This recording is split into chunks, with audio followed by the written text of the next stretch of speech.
नमस्कार, झारखंड समाचार में आप सबों का स्वागत है। आइए जानते हैं आज की ताज़ा खबरों को। इससे पहले आपने चैनल को सब्सक्राइब नहीं किया है तो प्लीज चैनल को सब्सक्राइब कर बेल आइकन को प्रेस कर दीजिए ताकि खबरों का अपडेट आपको मिलता रहे। आइए बढ़ते हैं खबरों की ओर। सरकारी स्कूलों में 6 से 15 जून तक होगी वार्षिक परीक्षा। पहले एवं दूसरे टर्म की परीक्षा एक साथ। राज्य के सरकारी एवं सहायता प्राप्त स्कूलों में वार्षिक परीक्षा 6 से 15 जून तक होगी। स्कूली शिक्षा एवं साक्षरता विभाग ने शुक्रवार को परीक्षा का विस्तृत कार्यक्रम जारी कर दिया। पूर्व घोषणा के अनुसार यह परीक्षा मैट्रिक एवं इंटरमीडिएट की परीक्षा की तरह पहले एवं दूसरे टर्म के लिए एक साथ 2 यूनिटों में ली जाएगी। कक्षा 3 से 7 की परीक्षा लिखित होगी, जबकि पहली एवं दूसरी कक्षा के बच्चों से मौखिक परीक्षा ली जाएगी। पहली एवं दूसरी कक्षा के बच्चों को मौखिक जवाब क्षेत्रीय भाषा में देने की छूट होगी। पहली यूनिट की परीक्षा में 40 अंकों के वस्तुनिष्ठ यानी कि बहुविकल्पिक प्रश्न पूछे जाएंगे। इसी तरह दूसरी यूनिट की परीक्षा में भी इतने ही अंकों के विषयनिष्ठ प्रश्न पूछे जाएंगे। विद्यार्थियों को 20 अंक आंतरिक मूल्यांकन के आधार पर मिलेंगे। वार्षिक परीक्षा का परिणाम सभी प्राप्तांकों को जोड़कर घोषित किया जाएगा।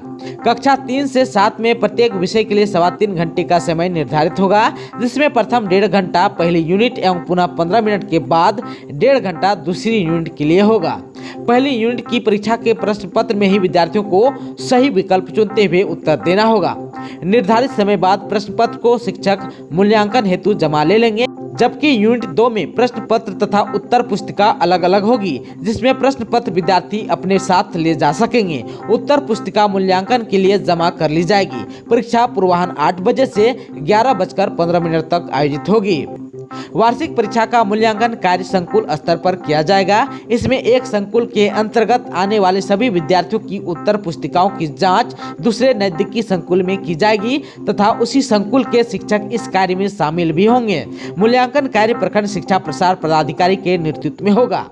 परीक्षा से संबंधित सभी रिपोर्ट 20 जून तक विभाग को उपलब्ध कराया जाएगा, जबकि मूल्यांकन कार्य 21 से 25 जून तक होगा। विद्यालय का परिणाम 30 जून तक अनिवार्य रूप से जारी किया जाएगा। आप सबको बता दें कि राज्य सरकार ने कोरोना के कारण स्कूलों के बंद रहने से वर्ष 2021-22 का शैक्षणिक सत्र जून तक बढ़ा दिया है। नया सत्र जुलाई माह से शुरू होगा। जून में जारी हो सकता है Jharkhand board result 2022। Jharkhand board 10वीं और 12वीं का रिजल्ट जून में जारी होने की संभावना है। झारखंड बोर्ड परीक्षा मार्च अप्रैल 2022 में हुई थी। झारखंड बोर्ड परीक्षा 2022 में शामिल हुए स्टूडेंट अपने रिजल्ट घोषित होने का इंतजार भी कर रहे हैं। आप सबको बता दें कि झारखंड बोर्ड कक्षा 10वीं और 12वीं का रिजल्ट ऑफिशियल वेबसाइट jacresult.com पर अपलोड किया जाएगा। स्टूडेंट को सलाह दी जा रही है कि बोर्ड रिजल्ट से संबंधित नोटिफिकेशन का आप सब इंतजार करें। झारखंड में 2 दिनों का मौसम विभाग ने जारी किया है अलर्ट।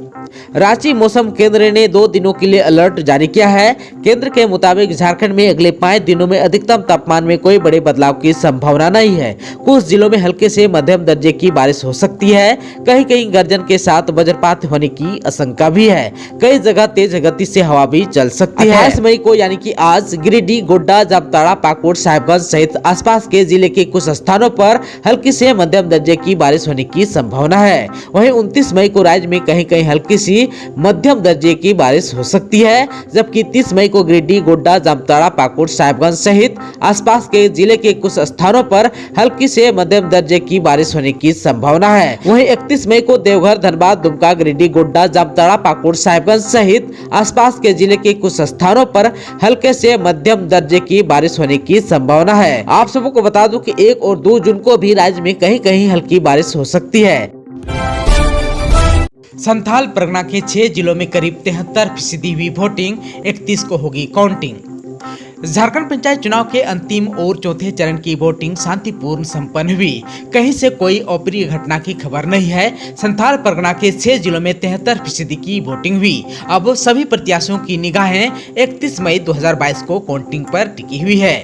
आप सबको बता दूं कि दुमका जिला में 69.86% की वोटिंग हुई। देवघर जिला में 79.55% की वोटिंग हुई। गोड्डा जिला में 66% की वोटिंग हुई। वहीं साहिबगंज जिला में 71.13, पाकुड़ जिला में 72.80, जामताड़ा जिला में 78.49% की वोटिंग हुई। दिल्ली की तर्ज पर बनेगा रांची का एयरपोर्ट, झारखंड सरकार से बातचीत जारी, मिलेगी सारी सुविधाएं।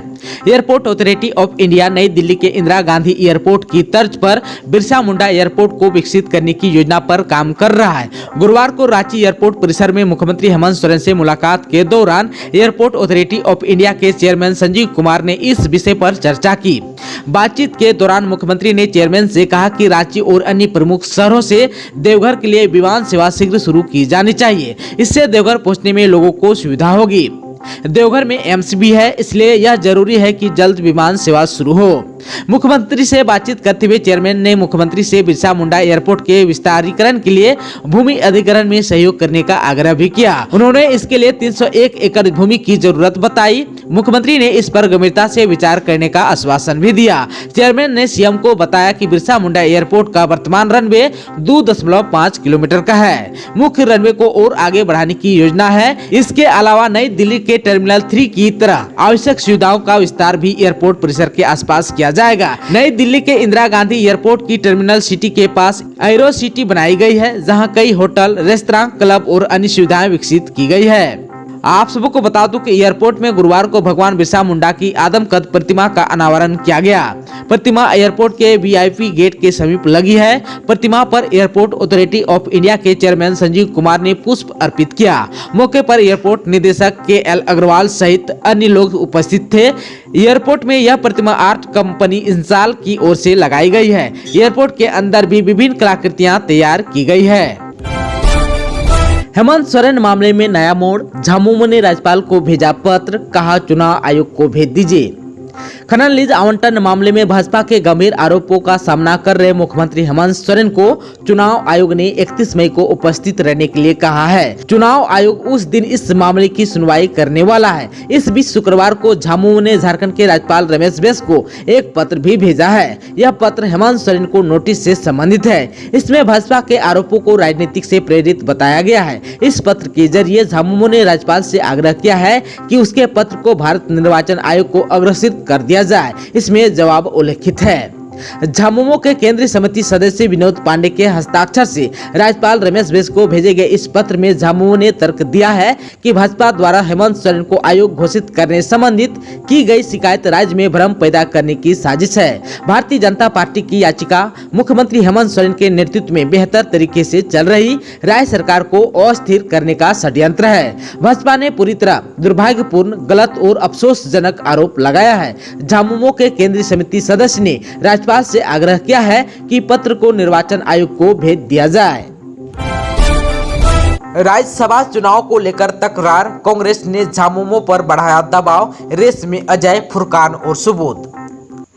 झारखंड से खाली हो रही राज्यसभा की 2 सीटों के लिए चुनाव के पूर्व सत्तारूढ़ गठबंधन में रस्साकसी चल रही है। इसमें एक सीट पर सत्तारूढ़ गठबंधन और एक पर भाजपा की जीत लगभग पक्की है। 2 वर्ष पहले हुए चुनाव में कांग्रेस ने झारखंड मुक्ति मोर्चा यानी कि झामुमो के प्रमुख शिबू सोरेन को समर्थन देकर राज्यसभा भेजा था।